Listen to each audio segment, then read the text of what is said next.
Hi friends, అందరూ ఎలా ఉన్నారు? మేమైతే చాలా బాగున్నాము అండ్ మీరు కూడా బాగున్నారనే అనుకుంటున్నాను. ఈరోజైతే మీ ముందుకి protein and fibre rich curry బీరకాయ ఎగ్ కర్రీతో అయితే మీ ముందుకు వచ్చేసాను. నేనైతే ఈ కర్రీని ఎట్లా చేస్తానంటే సేమ్ బీరకాయ కర్రీ మనం ఎట్లయితే చేస్తామో same as it is procedure. But నేనైతే కొంచెం జింజర్ గార్లిక్ పేస్ట్ యాడ్ చేస్తాను బికాస్ లైక్ ఆ ఫ్లేవర్ అనేది బాగా అనిపిస్తుంది అనమాట. అండ్ మిర్చి ఆనియన్స్ ఏవైతే వేసామో అవి తాలింపులో బాగా కొంచెం మగ్గిన తర్వాత బీరకాయ వేసి ఆ బీరకాయ కూడా కొంచెం మగ్గినాక ధనియా పౌడర్ అండ్ చిల్లీ పౌడర్ వేస్తాను.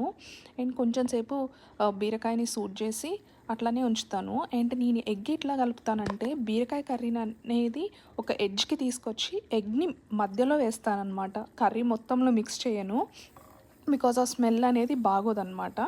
సో లాస్ట్కి ఆ ఎగ్ కొంచెం మగ్గిన తర్వాత మొత్తం మిక్స్ చేసుకొని లాస్ట్కి కొత్తిమీరతో గార్నిష్ చేసుకుంటాం, అంతే.